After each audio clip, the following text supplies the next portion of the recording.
Hi guys, thanks for tuning in. Welcome to Yukon, where I'll be continuing my reviews on tinfoil hat cards and conspiracy theories. The show I will be reviewing today is none other than probably the most famous cartoon of all time, The Simpsons. Created by Matt Groening, Sam Simon and James R. Brooks, and making its debut in Christmas 1989. Today, The Simpsons is now nothing more than a hollow shell of what was once considered the greatest sitcom of all time. For a whole range of reasons, including the departures of these three great writers. In addition to the tragic passing of voice actor Philip Hartman, leaving some characters without a voice. The ratings on the show since the turn of the millennium have also been declining over the years, with the last season, 28, having the lowest ratings ever on the entire show. The idea now that we have this 1990s themed family and trying to apply them to today's modern world and technology is just no longer funny.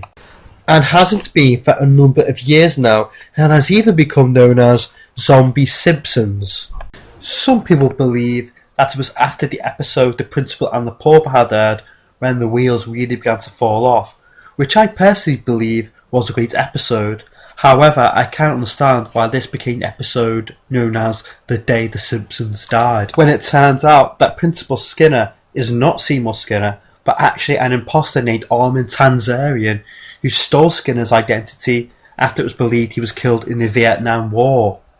The idea of having this character that has been built up and loved over the last 8 years, and then suddenly just telling the audience that this character is actually not the person we have believed him to be all this time, it's nothing more than lazy writing from the show's producers, and actually quite disrespectful to the fans of the show who have watched it all those years.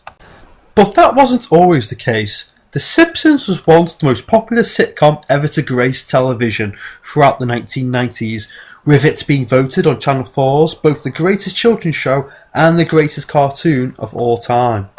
With the show also being awarded a star on the Hollywood Walk of Fame, including 31 Primetime Emmy Awards, 30 Annie Awards, a Peabody Award, and even got its own movie in 2007, with brilliant side characters such as Ned Flanders, Mo Sislak, Mr. Burns, Krusty the Clown, but also episodes such as Homer's Enemy, being watched by 7.5 million viewers and considered both the all-time highest rated episode and also the darkest of the entire show. With The Simpsons recently broadcasting its 29th season and having been reviewed for a 30th season, extending the show to 2019, people are beginning to wonder, and have done for a number of years now, just when will The Simpsons end? And if so, how will it?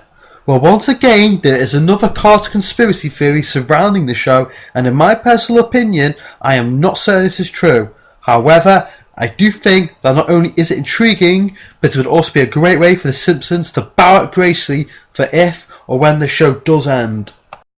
The theory begins with the episode Homer the Heretic, when at the end of the episode, Homer is sleeping in church and dreaming about speaking to God when he asks God what the meaning of life is. God replies that he will find out when he dies, to which Homer says he can't wait that long, and God replies again when he says, "You can't wait 6 months?" 6 months later, in the episode So It's Come to This, Bart is playing an April Fool's prank on Homer after Bart shook up Homer's beer in a paint shaker that when Homer opens the beer, it causes an explosion which puts Homer in hospital and paralysed in a wheelchair. During his time in hospital, Homer goes to a vending machine to get a chocolate bar and accidentally tips the machine over himself, crushing him and putting him in a coma. During this, Homer has dreams about chocolate, and by the end of the episode, we are led to believe that he has woken up from the coma after Bart confesses he was behind the prank. Or did he? If you remember the episodes of The Simpsons before this episode, despite being a cartoon and quite funny, the situations and themes which were explored in the show were not too unrealistic, such as Marge considering having an affair, Bart cheating an IQ test, Lisa having a crush on her teacher, and Homer being broke over Christmas, and at one point even contemplating suicide.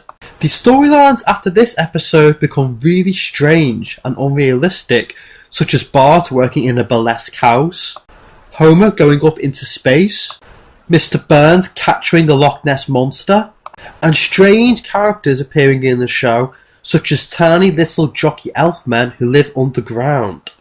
In addition, Homer Simpson has continuously embarrassed his wife and kids throughout the duration of the series.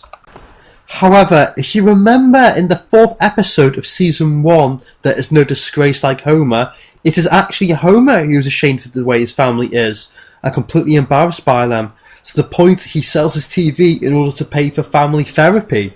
However, after the episode So It's Come to This, it is Homer who is bringing shame on his family as he gradually becomes more and more stupid as the show progresses, to the point where there's actually no real reason for his stupidity, which is something else that has come into criticism for the show's episodes over the last 2 decades, to the point where the term jerk-ass Homer, which has come about to describe the Homer of the modern era. In addition, all other characters become really strange and go through some drastic changes. Wayne Smithers goes from being what looks like a black man to being a white homosexual man who has an infatuation for his elderly employer. Moe goes from being a friendly barman to just being a sleazy, angry friend of the family who is actually quite a boring character now. Chief Wiggum goes from being a serious police officer to becoming a bumbling buffoon character who is incompetent at his job. And Principal Skinner goes from being a serious principal of a school to being an insecure, middle-aged man who is walked all over by his boss and the children of the school, in addition to being completely controlled by his oppressive mother.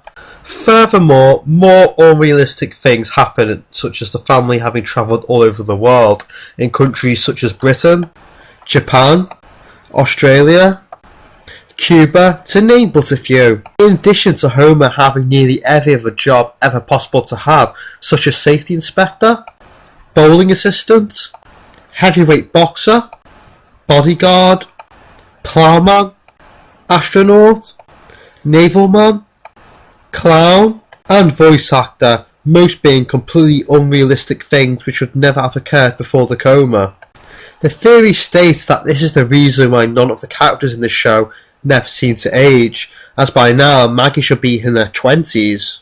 Heck, Bart and Lisa should be in their mid to late 30s. The explanation for this is that Homer is still in the coma and dreaming about all the people he knows exactly their age was prior to the coma, and is imagining them to be really strange, as most people you know are when you dream about them.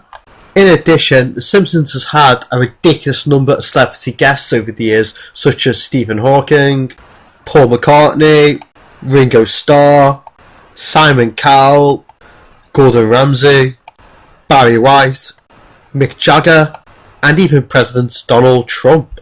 Some of the celebrities were not even around at this point, which may make people think, well, how come Homer knows about them if he's in a coma, such as Lady Gaga? Well, the explanation for this is that it is pretty likely that whilst Homer is in his coma, he can still hear things going on around him, such as the latest news, which can keep him up to date, like the radio, the TV, and people in the room talking, such as his family, friends, and hospital staff, hence them entering his dream world. I hope this theory is true, I really do.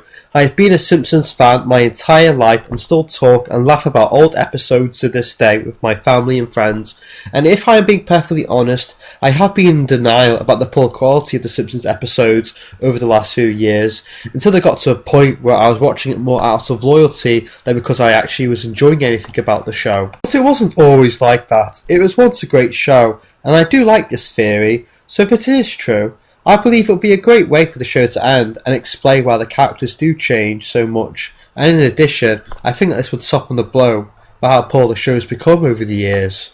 I think it would be pretty arrogant to say for certain that this theory is true, as it could be something that is false and fabricated, but I do think it's clever, and if The Simpsons is to end one day, which lots of people think it should, I hope that this is the way it goes out. Thanks for watching this video on tinfoil hat cards conspiracy theories. My next video will be on King of the Hill if you want to check that out. But that's all for today, and once again, thanks for tuning into UConn.